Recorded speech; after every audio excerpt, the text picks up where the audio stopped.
Now, yesterday, the President of the Republic of Kenya, His Excellency William Arab Samuel Ruto, delivered his third State of Nation address in the bicameral sitting in the Parliament, which is actually known as the SONA, or the State of Nation address, which is supposed to be done every year according to the Kenya Constitution. Now, the Kenyan Constitution, Article 132, stipulates the roles of the president, which includes directing all departments of government, chairing cabinet meetings, and giving State of Nation address and other time, but also annually in the Parliament. And yesterday, he was just fulfilling one of his constitutional duties that is stipulated in the Constitution.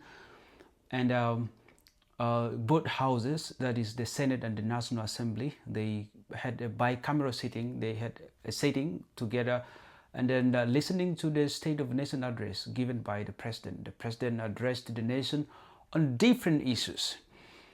But interestingly, what happened during the address, not everyone received it with a good heart. I mean, the legislatures, so many people have different views on how the speech that was given by the President, and some people feel there's some things that are not said, that are not addressed, and other people feel that the President actually mentioned so many things. And one of the most interesting things that happened while the President was addressing the Parliament was that while he was giving one of his plan, a roadmap of which of expanding infrastructures like roads, and which is a part of his aim to actually take Kenya to a first class countries.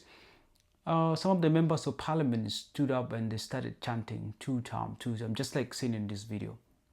And that exercise, ladies and gentlemen, is beginning in January. In just 2 months, we will be beginning that process. Honorable members, estimates indicate that achieving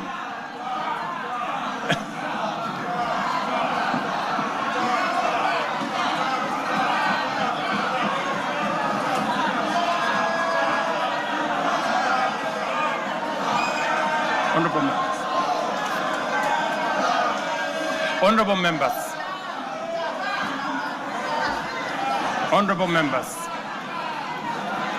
estimates indicate. Yeah, so this is what happened in the Parliament, and so many people would say this was an organized kind of thing. They wanted to, give like praises to William Ruto for all the plans. But there are so many people who actually say that the President did not mention most of the important things that he should have addressed. And people say what actually he said, his address is based on futuristic things, and because most of the things that he addressed are not the things that are actually achieved, but things that he intends to achieve them in the next 10 or 5 or so years. And yet he doesn't have that time. The country is heading towards an elections in 2027, so he has less time to talk about things that needs to be done in the next 5 or 10 years. So that is an argument given by so many other people. But the most interesting argument here is the argument given by the Vihiga senator, that's Geoffrey Ososi, who is also the one of the leaders of Orange Democratic Party, ODM, or Orange Democratic Movement. He had a take on the address of the President, the senator for Vihiga County. And for me, I understand his complaint, because he claims that his argument was that this sitting of Parliament, this address by the President is a kind of a different one, because it happened at a time when the country has just lost one of its greatest leaders, a man who has served in the Parliament the longest, and he has been a very prominent person in the politics of the country. And it seems like during the address, the President forgot so quick about the contribution of the Right Honorable Raila Amolo Odinga to the country. And the senator argued that the President should have actually spent a minute of silence, that is to, and I think he has a very valid argument there. Raila just died a month ago, and therefore it would be a very good gesture if the president had actually took the 1 minute of silence in the house so people give respect to this guy. That is one thing that he failed to do. But second of all, also the senator argued that President William Ruto did not actually mention any of the things to do with the 10-point agenda that was signed between his government, the UDA government, and the ODM government, the 10-point agenda. And that was a very, very prominent thing that was actually signed. And yet the country, I mean, they're almost heading towards the deadline, which is March next year.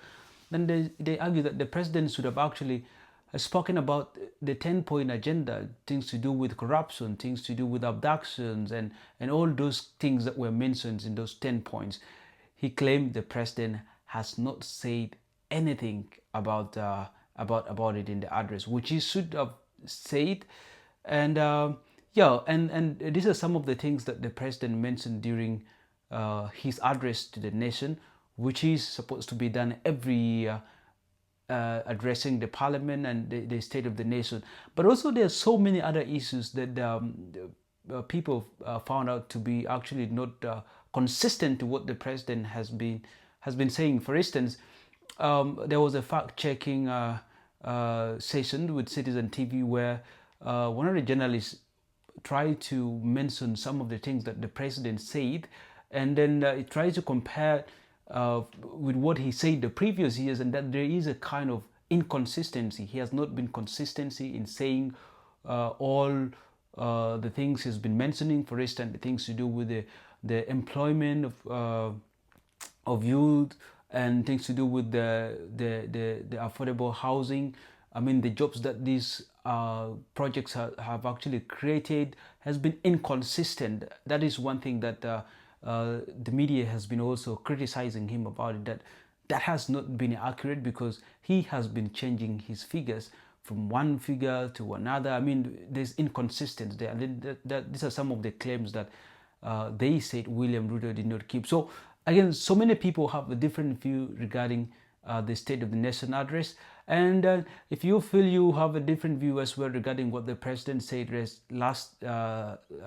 yesterday, and if you feel he has met your expectation, write down on the comment section what should have the president mentioned during his state address. What are the things that he should have addressed to the Kenyans or to the Kenyan population? Mention down on the comment section. And thank you for watching. Until next time, I am Emmanuel Taban. Thanks.